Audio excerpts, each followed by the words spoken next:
Hello and welcome to CEO.CA's Inside the Boardroom.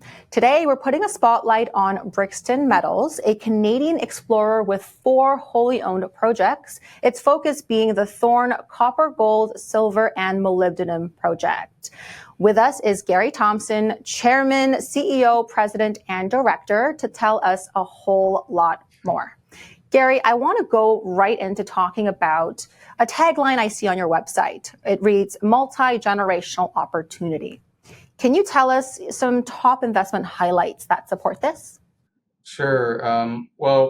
Brixton is developing or advancing a very large-scale copper-gold porphyry system.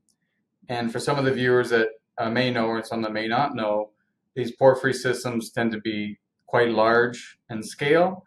And we believe that we have multiple large-scale targets and we've identified a number of large-scale copper-gold systems on the project. So that's why we're calling it a multi-generational opportunity, because we think we have multiple deposits to develop in a long period of time. So we expect to be here for multi-generations. And I also understand there's a number of strategic players and partners, right, including BHP. They took a 19.9% equity stake in the company. Can you tell us, number one, what attracted BHP to you? Sure. Well, I think what attracted BHP to Brixton is the scale of the system that we have. We have identified, like I say, multiple targets on a project that is just shy of about 3,000 square kilometers in a safe mining jurisdiction like British Columbia. So it's one of the comments that BHP made to us is that we believe you guys at Brixton have assembled an asset that has long life potential and that we have a complete mineral system. So BHP takes a holistic mineral systems approach to exploring these kinds of assets. And that's, I think, what attracted them to Brixton. And so the opportunity for something that can generate revenues for a long period of time. And if I'm correct, you're fully funded for 2024. What activities are planned for the remainder of the year? Yeah, so we're past our halfway mark. We had about a $12.5 million budget for 2024. And so we're going to be working till probably mid-October, so it's a seasonal operation. And it's mostly drilling.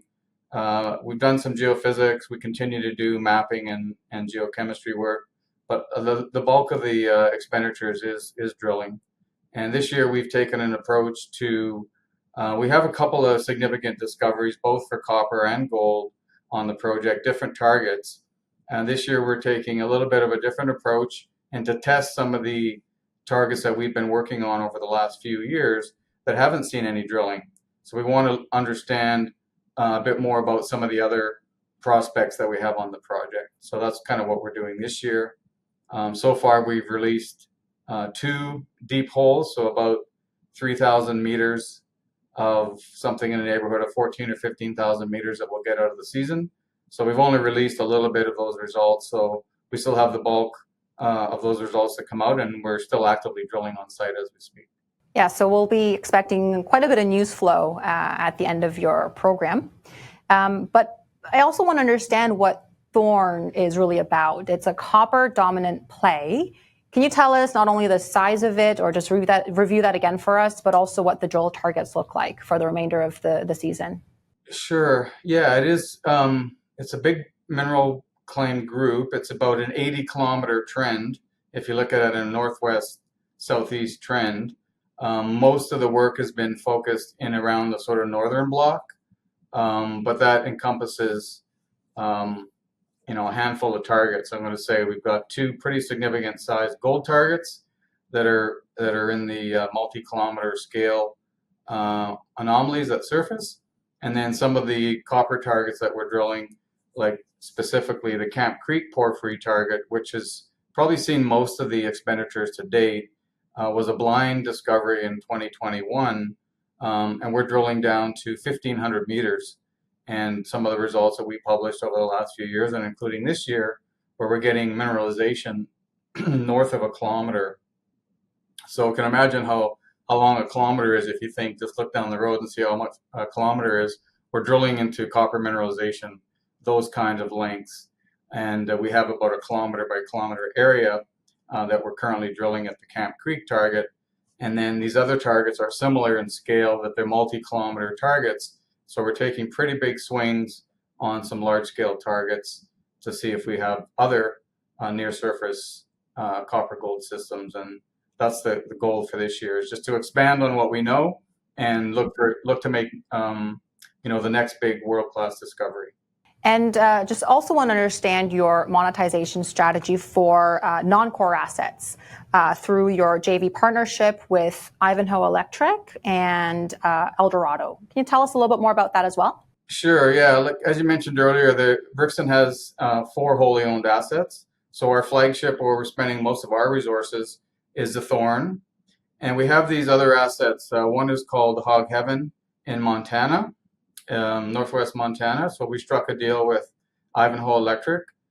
They have the option to earn into a 75% interest by funding $40 million US in exploration expenditures and paying Brixton $4.5 million. And they would have earned about a 75% interest in the project. So that's ongoing. They're actively drilling on that project. So I think that's a very interesting one to watch, because they're also looking for a large-scale copper porphyry system. And so we expect to see some value come from that asset, and there should be some news flowing out of that project soon as well. Now, we recently announced a transaction with Eldorado Gold on Brixton's Atlan Goldfields project. And this is a really interesting project because it's been producing placer gold since the Yukon Gold Rush in the late 1800s. And Brixton acquired these assets since about 2016. We started to assemble. We actually took about 14 different deals to consolidate a very large land position there. And Eldorado took an interest in that. And the transaction there requires Eldorado to pay Brixton just over $8 million in cash to acquire 100% of the project, and they have to spend a minimum of $5 million. So that we just got started on that. This will be the first season working together with Eldorado, and Brixton is the operator of that project until they fully transact and own the asset. So I think between the two, there's good upside for Brixton shareholders on that. And how old is Brixton? Is it 12 years or so? We got listed in December of 2010. So yeah, it's been around a while. I guess I want to ask you, especially for investors who are new to the story, why is, 2024 moving into 2025 an ideal time to invest in Brixton throughout, all of the over decade-long history that you've gone through? Why now? Well, I think our timing is maybe better now than it was when we started. Of course, we didn't know that 2011 was the peak of the mining cycle. And if anybody's not that familiar with mining, these things go in cycles. And so we had to endure a pretty long bottom of the mining cycle. But the good thing is we believe that the bottom is behind us. And what we're seeing now, of course, in increasing metal prices, we're starting to see the majors generate a lot of free cash flow. And we think that the interest is starting. We're starting to see interest come back into juniors. It's been a challenging number of years. But I think investors, this is a good time to be getting into the space, because a lot of juniors like Brixton are extremely undervalued. And we think we have the assets, we've got the team, we have the capital, and it's just, I think the opportunity is in front of us, and now's a good time to get in. Very, very good. Yeah, the excitement and the latest earnings reports from the majors is all good news for the industry. I think so too, yeah. Last question. So to summarize it all up for us, short-term catalysts that investors can expect from Brixton? Yeah, I think it's all about the drill bit. I mean, as a junior exploration company, the value is generated through the drill bit. So a lot of drill results that come from Thorn, new discoveries, some big drill intercepts, and then some interesting and results, hopefully great results coming from our partners on our other assets that Brixton holds. And when can those results be expected?